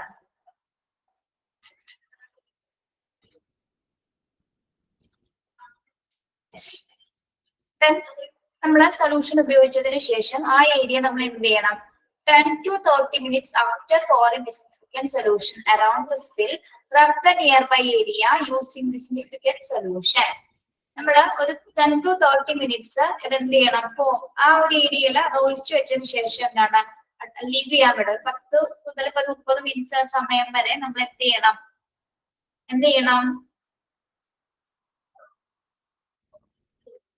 ആ ഏരിയ നമ്മൾ ജസ്റ്റ് ആ ഒരു ടൈം മാത്രം അതൊന്നും ആ സൊല്യൂഷൻസ് ഒന്നും അവിടെ കൃത്യമായിട്ട് അപ്ലൈ ചെയ്യാൻ വേണ്ടിയിട്ടാണ്, അപ്ലൈ ആവാൻ വേണ്ടിയിട്ടാണ് ആ ഒരു സമയം അതിന് കൊടുക്കുന്നത്. Then അതിന് ശേഷം എന്താ ചെയ്യുന്നത്? Clean the spillage and disinfectant solution and shift all polluted material to an appropriate waste container.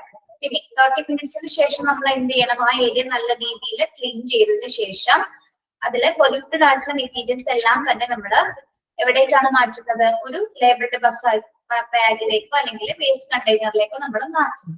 അതിനുശേഷം if the spill is huge or include extremely infectious microorganism, cabinet may needed to be contaminated with formaldehyde gas by qualified staff before further use. Raise incident forms. Okay. Then last നമ്മൾ എന്താണ്? ആ materials നീക്കം ചെയ്തതിനു ശേഷം ഇനി ഈ spill huge ആയിട്ടുള്ളതാണെങ്കിൽ, huge means എന്താണ്? Huge എന്താണ്? ഹ്യൂജ് എന്ന് പറഞ്ഞാൽ എന്താ? വലുതായിട്ടുള്ള സ്പില്ലാണെങ്കിൽ അല്ലെ, അതായത് എക്സ്ട്രീംലി ആയിട്ടുള്ള ഇൻഫെക്റ്റഡ് മൈക്രോ ഓർഗൻസ്, അതായത് ഒരുപാട് സൂക്ഷ്മജീവികൾ അതിൽ ഉൾപ്പെടുന്നുണ്ടെങ്കിൽ അല്ലെങ്കിൽ ആ സ്പില്ലാണ് അത്യാവശ്യം വലിയ ഒരു സ്പില്ലാണെങ്കിൽ എന്താണ്? നമ്മൾ ആ ഒരു ക്യാബിനറ്റ് കംപ്ലീറ്റ് ആയിട്ട്, അതായത് ആ ലാബിന്റെ ലബോറട്ടറിയുടെ ക്യാബിനറ്റ്സുകൾ കംപ്ലീറ്റ് ആയിട്ട് നമ്മൾ എന്ത് ചെയ്യണം? ഡീകണ്ടാമിനേറ്റ് ചെയ്യണം. എന്തുപയോഗിച്ചിട്ടാണ് ഡീകണ്ടാമിനേറ്റ് ചെയ്യേണ്ടത്? ഫോർമാൽഹൈഡ് ഗ്യാസ് അല്ലെ, ഫോർമാൽഹൈഡ് ഗ്യാസ് ഉപയോഗിച്ച്, ഗ്യാസ് അതൊരു ക്വാളിഫൈഡ് ആയിട്ടുള്ള സ്റ്റാഫ് ആയിരിക്കണം അത് ഉപയോഗിക്കേണ്ടത്. അദ്ദേഹത്തിന്റെ നേതൃത്വത്തിലായിരിക്കണം ആ ഒരു ഫോർമാലിറ്റി ഗ്യാസ് ഉപയോഗിച്ചുകൊണ്ട് ആ ഏരിയ നമ്മൾ അല്ലെങ്കിൽ ആ മൈക്രോ ഓർഗാനിസത്തിന്, ഇൻഫെക്റ്റഡ് ആയിട്ടുള്ള മൈക്രോ ഓർഗാനിസത്തിനെ നമ്മൾ എന്ത് ചെയ്യേണ്ടത്? നീക്കം ചെയ്യേണ്ടത്. ദെൻ അതിനുശേഷം എന്താണ്? അതുമായി ബന്ധപ്പെട്ടിട്ടുള്ള റിപ്പോർട്ട്സുകള് കൺസേൺഡ് ആയിട്ടുള്ള സ്റ്റാഫുകൾക്ക് ഇൻവെസ്റ്റിഗേഷൻ പർപ്പസസിന് വേണ്ടിയിട്ട് നമ്മൾ കൊടുക്കുക. Okay, yes. നമ്മൾ നേരത്തെ പഠിച്ച പോലെ അല്ലല്ലേ ഇത്, ബാക്കി എല്ലാ സ്റ്റെപ്സും ഏകദേശം ഒരേപോലെയാണ്. ലാബിന്റെ മാത്രം കുറച്ച് വ്യത്യാസമുണ്ട്. ഓക്കെ, ഇവിടെ ഒന്നുകൂടി നോക്കാം. നമ്മൾ ഏതൊക്കെ PPE ആണ് ഇവിടെ വെയർ ചെയ്യുന്നത്? ലാബില് ഏതൊക്കെയാണ് വെയർ ചെയ്യുന്നത്? Lab coat, chemical resistant gloves, safety glass, mask ആണ് ഇവിടെ ധരിക്കുന്നത് അല്ലെ. ദെൻ അതിനുശേഷം എല്ലാ പേഴ്സൺസിന് ആ ഒരു ഏരിയയിൽ നിന്ന് നമ്മൾ നീക്കം ചെയ്യുന്നു. പിന്നെ എന്താണ്? ഹൈപ്പോക്ലോറിക് സൊല്യൂഷൻസ് നമ്മൾ 1% ക്ലോറിനും 80% എത്തനോളും ഉപയോഗിച്ചിട്ടാണ് ആ ഒരു ഏരിയ നമ്മൾ ഡിസിൻഫെക്ട് ചെയ്യുന്നത്. ഏകദേശം എന്താണ്? 10 to 30 മിനിറ്റ്സ് ഇതിനെ ലീവ് ചെയ്യാൻ വിടുന്നു. അതിനുശേഷം നമ്മൾ ആ ഒരു ഏരിയ എന്ത് ചെയ്യും? ഡിസിൻഫെക്ട് ചെയ്തതിനു ശേഷം പൊല്യൂട്ടഡ് ആയിട്ടുള്ള മെറ്റീരിയൽസ് എല്ലാം, അതായത് കംപ്ലീറ്റ് മെറ്റീരിയൽസ് നമ്മളൊരു കണ്ടെയ്നേഴ്സിലേക്ക് നീക്കം ചെയ്യുന്നു. ഇനി അത്യാവശ്യം വലിയ സ്പില്ലാണെങ്കിൽ, എക്സ്ട്രീംലി ഇൻഫെക്ഷ്യസ് ആയിട്ടുള്ള മൈക്രോ ഓർഗാനിസത്തിന് അത് ഉൾക്കൊള്ളുന്നുണ്ടെങ്കിൽ നമ്മൾ പ്രത്യേകമായിട്ടും ഒരു ഫോർമാൽഹൈഡ് ഗ്യാസ് ഉപയോഗിച്ചുകൊണ്ട് ആ ഏരിയ നമ്മൾ എന്ത് ചെയ്യണം? ഡീകണ്ടാമിനേറ്റഡ് ചെയ്യുക. അതുമായി ബന്ധപ്പെട്ടുള്ള ഫോംസുകൾ അല്ലെങ്കിൽ റിപ്പോർട്ട്സുകൾ നമ്മൾ ഇൻവെസ്റ്റിഗേഷൻ പർപ്പസസിനായിട്ട് സമർപ്പിക്കുക. ഓക്കെ, മനസ്സിലായോ പറഞ്ഞത്?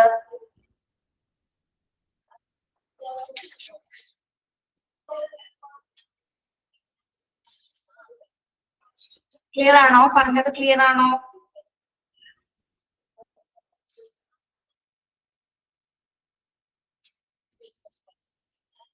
Yes. Then next one, pharmaceutical spillage waste management. Okay. ഇനി നമ്മൾ നെക്സ്റ്റ് നോക്കുന്നത് ഫാർമസ്യൂട്ടിക്കൽ സ്പിൽ മാനേജ്മെന്റ് ആണ് കേട്ടോ. അതായത് ഫാർമസ്യൂട്ടിക്കൽ മാലിന്യങ്ങൾ കൈകാര്യം ചെയ്യുന്നതിനുള്ള നടപടിക്രമങ്ങൾ എന്തൊക്കെയാണ്? Steps to taken for managing pharmaceutical spillage waste are: use personal protective equipment (PPE) should be used suitably, gloves, goggles and respirators before going to the spill to prevent contact with the dangerous substances. നമ്മൾ dangerous ആയിട്ടുള്ള സബ്സ്റ്റാൻസിനെയാണ് ഇവിടെ നേരിടാൻ പോകുന്നത് അല്ലെ. അപ്പോൾ തന്നെ എന്താണ്? നിർബന്ധമായിട്ട് നമ്മൾ PPE വെയർ ചെയ്തിട്ടുണ്ടായിരിക്കണം.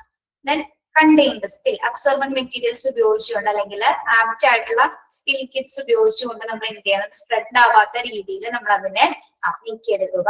അതായത് മാറ്റുക. അതിനുശേഷം എന്താണ് ഈ മെറ്റീരിയൽസ് നമ്മൾ ലേബിൾ ചെയ്തിരിക്കുന്ന ബയോഹസാർഡ് ബാഗ്സിലേക്കോ കണ്ടെയ്നേഴ്സിലേക്കോ ഡിസ്പോസ് ചെയ്യുക. ദെൻ ആ ഏരിയ നമ്മൾ എന്ത് ചെയ്യണം? ക്ലീൻ അപ്പ് ദ സ്പില്ല്, അത് ക്ലീൻ ചെയ്യണം. Abide by the manufacturers directions, അതായത് മാനുഫാക്ചേഴ്സിന്റെ നിർദ്ദേശങ്ങൾ പാലിച്ചുകൊണ്ട് തന്നെ, അതായത് നമുക്കറിയാലോ ഓരോ സൊല്യൂഷൻസ് ഉപയോഗിക്കുമ്പോൾ നമ്മൾ അത് ഏതൊക്കെ എങ്ങനെയാണ് ഉപയോഗിക്കണമെന്നുള്ളത് അത് കൃത്യമായിട്ട് കൊടുത്തിട്ടുണ്ടാവും. അതിനനുസരിച്ചിട്ട് ആ ഡയറക്ഷൻസ് അനുസരിച്ചിട്ട് മാത്രമായിരിക്കും നമ്മൾ ഉപയോഗിക്കേണ്ടത്. Then be cautious to not spread the pharmaceutical during cleanup. നമ്മൾ പ്രത്യേകം ശ്രദ്ധിക്കേണ്ടത് ഈ ക്ലീൻ ചെയ്യുന്ന സമയത്ത് ഈ ഫാർമസ്യൂട്ടിക്കൽ ഡ്രഗ്സുകളൊന്നും തന്നെ എന്താണ്, അല്ലെങ്കിൽ ആ വേസ്റ്റുകളൊന്നും തന്നെ സ്പ്രെഡ് ആവാത്ത രീതിയിലായിരിക്കും നമ്മൾ അതിനെ അബ്സോർബ് ചെയ്ത് മാറ്റേണ്ടത്. ഓക്കെ, ഈ വേസ്റ്റുകൾ നമ്മൾ എന്ത് ചെയ്യണം? ഡിസ്പോസ് ചെയ്യണം. All material that come into contact with pharmaceutical should be discarded as hazardous waste labeled biohazard containers. Follow local, state and federal regulations for disposal of hazardous waste. അറിയാലോ waste എങ്ങനെ dispose ചെയ്യുന്നത്? ബയോഹസാർഡ് ആയിട്ടുള്ള label ചെയ്ത് ബാഗിലേക്ക് എല്ലാത്തരം regulations അനുസരിച്ചിട്ട് മാത്രമായിരിക്കണം നമ്മൾ അത് dispose ചെയ്യേണ്ടത്. ദെൻ ലാസ്റ്റ് വൺ എന്താണ്? ആ സ്പില്ല് റിപ്പോർട്ട് ചെയ്യുക. ഓക്കെ, മനസ്സിലായല്ലോ? ഫാർമസ്യൂട്ടിക്കൽ സ്പില്ല് എങ്ങനെയാ വേസ്റ്റ് മാനേജ് ചെയ്യുന്നതെന്ന്.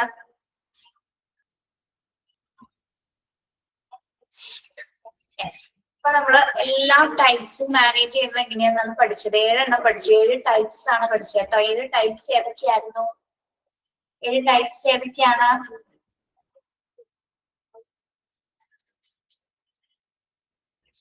Blood and body fluid spillage management, chemical spillage, sharp objects, radioactive materials, പിന്നെന്താണ്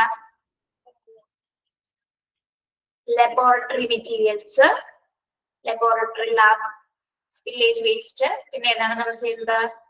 pharmaceutical spillage waste management, mercury spill waste management. Okay, 7 എണ്ണമാണ് പഠിച്ചത് കേട്ടോ. ഓക്കെ, 7 ഏകദേശം കുറെ സ്റ്റെപ്പുകൾ തന്നെയാണ്. ചില സൊല്യൂഷൻസിന്റെ അതിന്റെ ഉപയോഗിക്കുന്ന ടൈമിങ്ങിലും മാത്രമാണ് വ്യത്യാസമുള്ളത്. പിന്നെ ചിലത് യൂസ് ചെയ്യുന്ന ബാഗുകൾ വ്യത്യാസമാണ്. നമ്മൾ ഷാർപ്പ് ഒബ്ജക്ട്സുകൾ നമ്മൾ പഞ്ചർ റെസിസ്റ്റന്റ് കണ്ടെയ്നേഴ്സിലും റേഡിയോ ആക്റ്റീവ് മെറ്റീരിയൽസുകൾ റേഡിയോ ആക്റ്റീവ് ബാഗിലാണ് ഡിസ്പോസ് ചെയ്യുന്നത്. അങ്ങനെ ചെറിയ ചെറിയ വ്യത്യാസങ്ങൾ മാത്രമേ ഉള്ളൂ കേട്ടോ. ബാക്കി ഓക്കെ അല്ലേ? നിങ്ങൾ മനസ്സിലായല്ലോ?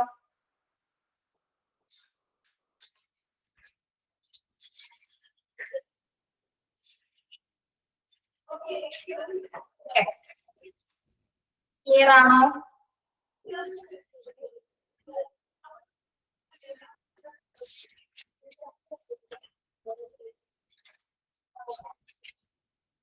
ഇനി നോക്കുന്നത് training and education for spillage waste management. Training and education for spillage waste management. നമ്മൾ കുറെ ടൈപ്സ് ഓഫ് മാനേജ്മെന്റ് സ്പില്ലേജുമായി ബന്ധപ്പെട്ട് പഠിച്ചു.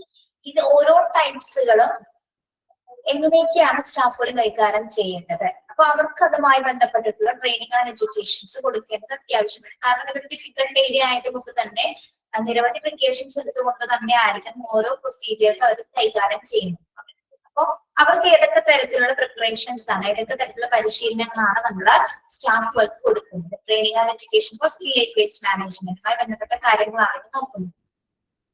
Okay, here are some important aspects of training and education for spillage waste management hospitals. First one എന്താണ്? Identification of spillage waste. Proper training should be given to the health workers to identify various types of spillage waste and later risk and danger. First one എന്താണ് പറയുന്നത്? Identification of spillage. അതായത് proper ആയിട്ട് training കൊടുത്താൽ മാത്രമേ നമുക്ക് ഏത് തരം spillage ആണെന്ന് ഹെൽത്ത് വർക്കേഴ്സിന് തിരിച്ചറിയാൻ പറ്റുള്ളൂ അല്ലെ. ബ്ലഡ് ആണോ, മെർക്കുറി ആണോ, കെമിക്കൽസ് ആണോ എന്ന് തിരിച്ചറിയണമെങ്കിൽ പ്രോപ്പർ ആയിട്ട് അവർക്ക് എന്ത് കൊടുക്കണം? ട്രെയിനിങ് കൊടുക്കണം.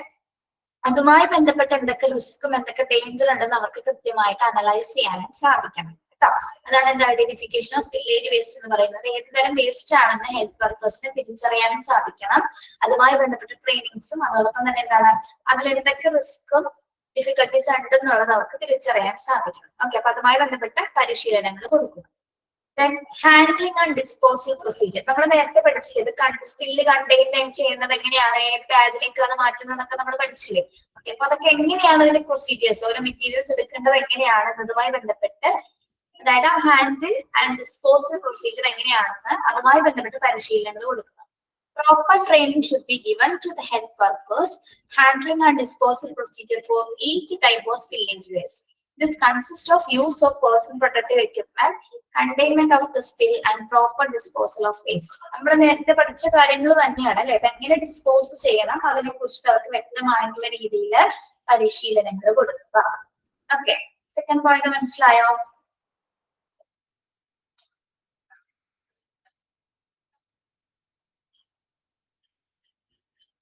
Yes. Then third one, response plan. Hospital must maintain a response plan in place for spillage incidents. Healthcare workers should be given training in the steps of the response plan that include who to contact, how to contain the spill, and how to clear and discard the waste. ഇനി ഒരു response plan ഏത് തരം spillage ആണോ അതുമായി ബന്ധപ്പെട്ട് spill ഇൻസിഡൻസുമായി ബന്ധപ്പെട്ട് എന്താണ് അവർക്ക് പ്രത്യേകമായിട്ട് ഹെൽത്ത് കെയർ വർക്കേഴ്സിന് നമ്മൾ ട്രെയിനിങ് കൊടുക്കും. ഒരു സ്പില്ലിൽ എങ്ങനെ റെസ്പോണ്ട് ചെയ്യണം, അതിനെങ്ങനെ കോണ്ടാക്ട് ചെയ്യണം, അതെങ്ങനെയാണ് സ്പില്ലേജ് എടുക്കേണ്ടത്, അതെങ്ങനെയാണ് ഡിസ്കാർഡ് ചെയ്യേണ്ടത് എന്നതുമായി ബന്ധപ്പെട്ട് ഒരു വ്യക്തമായ പ്ലാനിങ് അവർക്ക് ഉണ്ടായിരിക്കണം. അപ്പൊ ആ പ്ലാൻ ചെയ്യുന്നതിന് വേണ്ടിയിട്ട് വ്യക്തമായ രീതിയിലുള്ള പരിശീലനങ്ങൾ കൊടുക്കുക. ഓക്കെ, ഏത് തരം സ്പില്ലാണോ അതിനെങ്ങനെ കോണ്ടാക്ട് ചെയ്യണം, എങ്ങനെ നീക്കം ചെയ്യണം, ഏത് തരത്തിൽ അതിനെ ക്ലിയർ ചെയ്യണം, എങ്ങനെ അത് ഡിസ്കാർഡ് ചെയ്യണം എന്നതുമായി ബന്ധപ്പെട്ട് ട്രെയിനിങ്സ് കൊടുക്കും. Okay, communication. Communication is necessary for successful spillage waste management. Proper training should be given to health workers to communicate effectively with each other and other departments like environmental services to make sure that spillage waste is properly handled and discarded. ഇവിടെ communication ഉദ്ദേശിക്കുന്നത് എന്താണ്? Communication അതായത് വിജയകരമായിട്ടുള്ള ഒരു മാലിന്യ സംസ്കരണത്തിന് കൃത്യമായ രീതിയിൽ ഒരു ആശയവിനിമയം ആവശ്യമാണ് അല്ലെ. അതായത് ഹെൽത്ത് കെയർ വർക്കേഴ്സും തമ്മിൽ, അതായത് പരസ്പരം അവർ അങ്ങോട്ടും ഇങ്ങോട്ടുള്ള സ്റ്റാഫുകൾ തമ്മിൽ പരസ്പരം എന്താണ് എഫക്റ്റീവായിട്ട് കമ്മ്യൂണിക്കേറ്റ് ചെയ്തിരിക്കണം അല്ലെ. എങ്കിൽ മാത്രമേ അവർക്ക് അത് പ്രോപ്പർ ആയിട്ട് മാനേജ് ചെയ്യാൻ സാധിക്കുകയുള്ളൂ. ഇനി അവര് മാത്രം അവരുടെ പരസ്പരം ആ സ്റ്റാഫുകൾ മാത്രമല്ല അതർ ഡിപ്പാർട്ട്മെന്റ്സുമായിട്ട് അവർക്ക് കമ്മ്യൂണിക്കേറ്റ് ചെയ്യാൻ പറ്റണം. പ്രത്യേകിച്ച് എൻവയോൺമെന്റൽ സർവീസസുമായി പാരിസ്ഥിതികമായിട്ട് സർവീസസ് കൊടുക്കുന്ന ഡിപ്പാർട്ട്മെന്റ്സ് ഒക്കെ ഉണ്ടെങ്കിൽ അവരുമായിട്ട് നല്ല രീതിയിൽ ഒരു ആശയവിനിമയം ഉണ്ടായിരിക്കണം, ഹെൽത്ത് കെയർ സ്റ്റാഫുകൾക്ക് ഉണ്ടായിരിക്കണം. എങ്കിൽ മാത്രമേ നമുക്ക് പ്രോപ്പർ ആയിട്ട് ആ വേസ്റ്റ് ഹാൻഡിൽ ചെയ്യാനും ഡിസ്പോസ് ചെയ്യാനും സാധിക്കുള്ളൂ. ഓക്കെ, അപ്പൊ മാലിന്യ സംസ്കരണത്തിന് ഏറ്റവും വിജയകരമായിട്ടുള്ള ഒരു മാർഗം എന്ന് പറയുന്നത് എന്താണ്? നല്ല രീതിയിലുള്ള ഒരു പ്രോപ്പർ ചാനലിലുള്ള ഒരു കമ്മ്യൂണിക്കേഷൻ ആണ്. ഓക്കെ, മനസ്സിലായോ?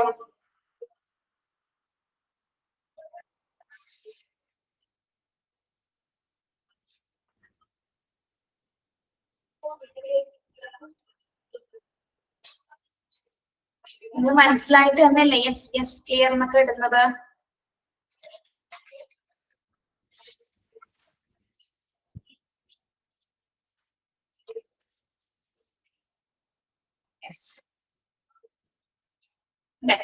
Next record keeping.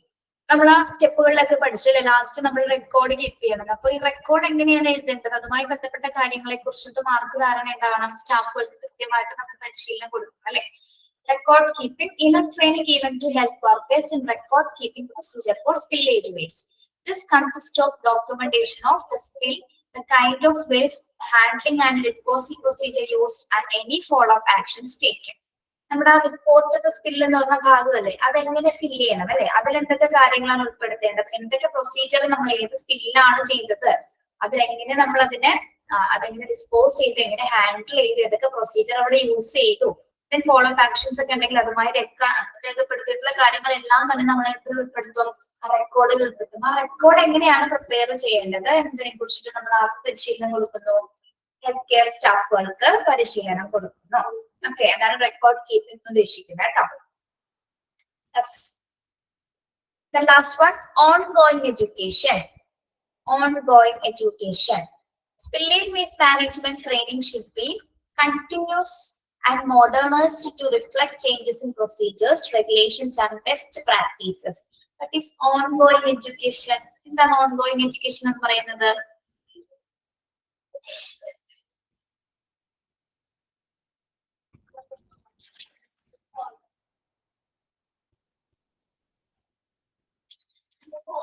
Ongoing education എന്ന് പറഞ്ഞാൽ എന്താണ്? ട്രെയിനിങ് ആണോ? പരിശീലനമാണോ? യെസ്, ട്രെയിനിങ് ആണ്. എന്തിനെ കുറിച്ചിട്ടുള്ളതാണ്?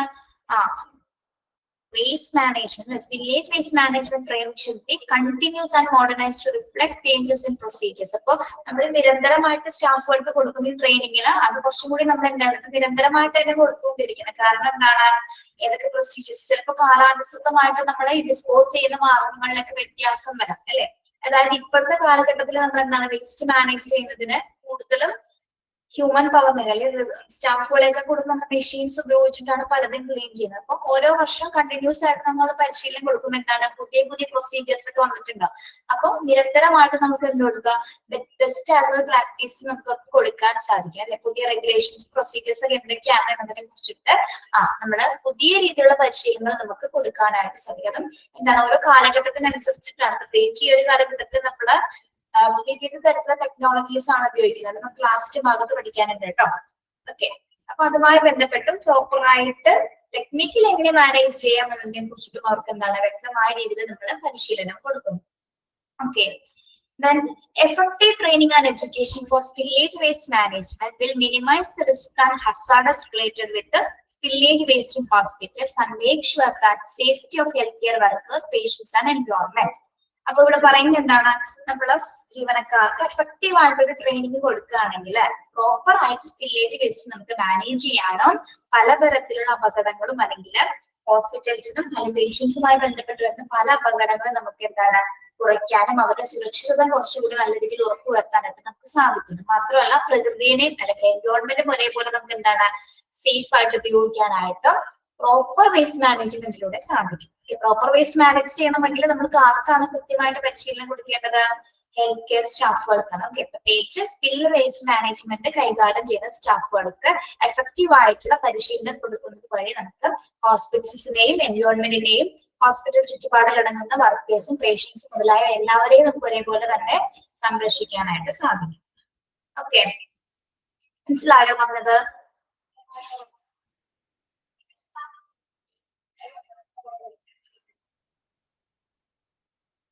ഇതൊന്നുകൂടി പറയണോ? ട്രെയിനിങ് ആൻഡ് എഡ്യൂക്കേഷൻ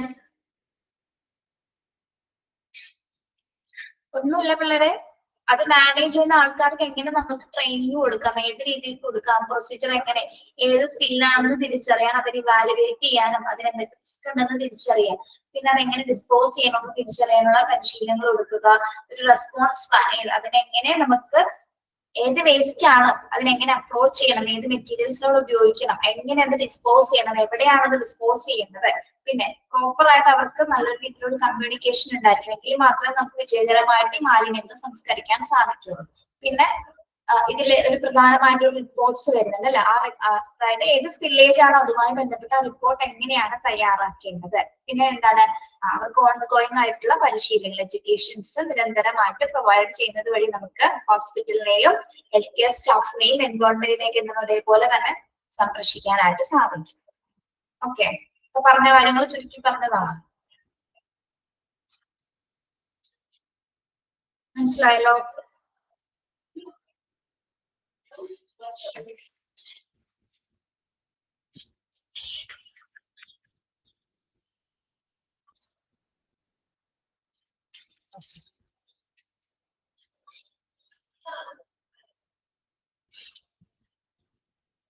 ഇത് നമ്മളൊന്ന് അടുത്ത ക്ലാസ്സിലൊന്ന് നോക്കിയിട്ട് വരണേ, സമയം ഉണ്ടെങ്കിൽ എടുക്കും.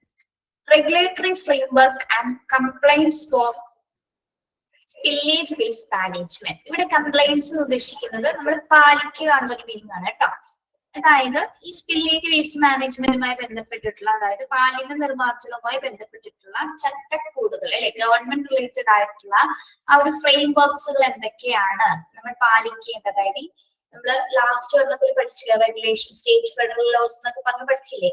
അപ്പൊ അതിൽ പാലിക്കേണ്ട കുറെ നിർദ്ദേശങ്ങളുണ്ട്. ആ നിർദ്ദേശങ്ങൾ അനുസരിച്ച് മാത്രമേ നമുക്ക് വേസ്റ്റിൽ ഡിസ്പോസ് ചെയ്യാൻ പറ്റുള്ളൂ. ഓക്കെ, അപ്പൊ അതുമായി ബന്ധപ്പെട്ട കാര്യങ്ങളാണ് ഇതിൽ ഉദ്ദേശിക്കുന്നത് കേട്ടോ.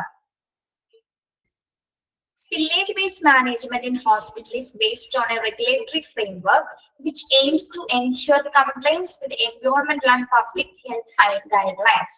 Here are some important features aspects of the regulatory framework and compliance for spillage waste management. Okay, എന്താ കൊടുത്തിരിക്കുന്നത്?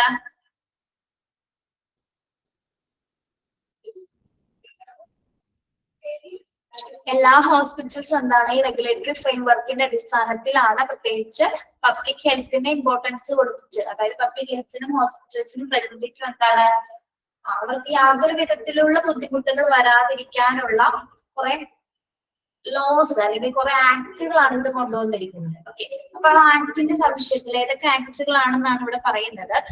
Some important features aspects of regulatory framework compliance for spillage waste management. അപ്പൊ നമ്മൾ ഏതൊക്കെ തരത്തിലുള്ള ആക്ടുകളാണ് ഇവിടെ സ്വീകരിക്കേണ്ടത്? ഒന്ന് ഫെഡറൽ ആൻഡ് സ്റ്റേറ്റ് റെഗുലേഷൻസ്. എന്താണ് ഫെഡറൽ ആൻഡ് സ്റ്റേറ്റ് റെഗുലേഷൻസിൽ ഉൾപ്പെടുന്നത്? Hospitals are subject to federal and state regulations governing the management and disposal of dangerous waste that include spillage waste. Federal state laws അനുസരിച്ചിട്ട് നമ്മൾ പറയുന്നത് എന്താണ്? പ്രത്യേകിച്ച് ഡേഞ്ചറസ് വേസ്റ്റസുകൾ നീക്കം ചെയ്യേണ്ടത് നമ്മൾ എന്തിന്റെ അടിസ്ഥാനത്തിലാണ്? ഈ ഫെഡറൽ സ്റ്റേറ്റ് റെഗുലേഷൻസിന്റെ റൂൾ പ്രകാരമാണ് നമ്മളത് ഡിസ്പോസ് ചെയ്യേണ്ടത്. ഓക്കെ, അതിനൊരു എക്സാമ്പിൾ ആയിട്ട് ഇവിടെ കൊടുത്തിട്ടുണ്ട്. Example consists of Resource Conservation and Recovery Act (RCRA) and the Occupational Safety and Health Administration (OSHA) and Bloodborne Pathogen Standard. Okay, അപ്പോൾ ഫെഡറൽ സ്റ്റേറ്റ് റെഗുലേഷൻസിന്റെ കീഴിൽ നമ്മൾ ഡേഞ്ചറസ് വേസ്റ്റസുകൾ നീക്കം ചെയ്യുന്നതിനുള്ള ആക്ടുകളാണ് എന്ത്? Resource conservation and recovery act (RCRA). Underline ചെയ്യാട്ടോ, RCRA. And Occupational Safety Health Administration Act (OSHA) and Bloodborne Pathogens Standard. എന്താണ് bloodborne pathogens എന്ന് പറയുന്നത്? Bloodborne pathogen standard ഏത് സ്പില്ലേജ് വേസ്റ്റ് ആയിട്ട് നമുക്ക് കണക്ട് ചെയ്യാൻ പറ്റും? bloodborne pathogen standard ഏത് സ്പില്ലേജ് ആയിട്ട് നമുക്ക് കണക്ട് ചെയ്യാം? ഏത് ടൈപ്പ് ഓഫ് സ്പില്ലേജിൽ പറയാം നമുക്കത്? ടൈപ്സ് പഠിച്ചപ്പോ ഫസ്റ്റ് പഠിച്ച ഏതാണ് നമ്മള്? ബ്ലഡ് ആൻഡ് ബോഡി ഫ്ലൂയിഡ്സ് അല്ലെ? ഓക്കെ, അപ്പൊ ഈ ബ്ലഡ് ബോൺ പതോജൻ സ്റ്റാൻഡേർഡ് അനുസരിച്ചിട്ടുള്ള റൂൾസ് ആയിരിക്കും അത്തരം മെറ്റീരിയൽസ് കളയാനായിട്ട് നമ്മൾ ഉപയോഗിക്കുന്നത്. ഓക്കെ, അപ്പൊ ഫെഡറൽ സ്റ്റേറ്റ് റെഗുലേഷൻസിന്റെ ആ നിബന്ധനകൾ പ്രകാരമായിട്ട് 3 ആക്ടുകളാണ് നമുക്ക് പ്രൊവൈഡ് ചെയ്തത്. ഒന്ന് RCRA ആക്ട്, അതിന്റെ എക്സ്പാൻഷനും ഷോർട്ട് ഫോമും നിന്ന് പഠിക്കണം കേട്ടോ. ഫസ്റ്റ് വൺ എന്താണ്? RCRA എന്താണ് സൂചിപ്പിക്കുന്നത്? Resource conservation and recovery act, then Occupational and Safety Health Administration Act, then Blood Pathogens Standards. Okay, പഠിക്കണം കേട്ടോ, അത് ഇമ്പോർട്ടന്റ് ആണ്.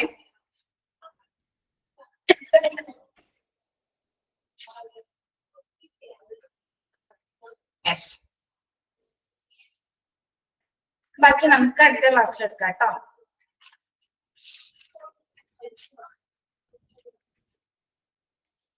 ഒരു അടുത്ത പേജും കൂടി ഉള്ളൂ കേട്ടോ, അത് കഴിഞ്ഞു, കൂടി ഉള്ളൂ.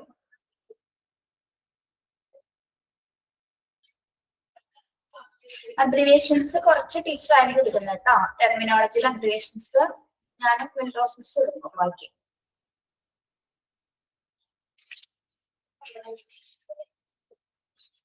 ടെർമിനോളജി ചാപ്റ്റർ ഇഷ്ടപ്പെട്ടോ നിങ്ങൾക്ക്? ടെർമിനോളജി ആദ്യമായിട്ടാണോ പഠിക്കുന്നത് നിങ്ങള്? മെഡിക്കൽ ടെർമിനോളജി ആദ്യമായിട്ട് പഠിക്കുന്നവരാണോ?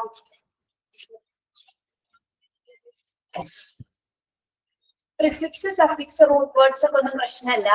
അബ്രിവേഷൻസ് വരുമ്പോൾ നമുക്ക് ഇച്ചിരി പഠിച്ചെടുക്കാൻ നമുക്ക് ബുദ്ധിമുട്ടുണ്ടോ? അതിന്റെ അർത്ഥങ്ങളൊക്കെ അറിഞ്ഞൊന്ന് മനസ്സിലാക്കാൻ മാത്രമേ ഉള്ളൂ, വേറെ കുഴപ്പമൊന്നുമില്ല. ഓക്കെ, ബാക്കി നാളെ എടുക്കാം കേട്ടോ. Okay, thank you, have A nice day.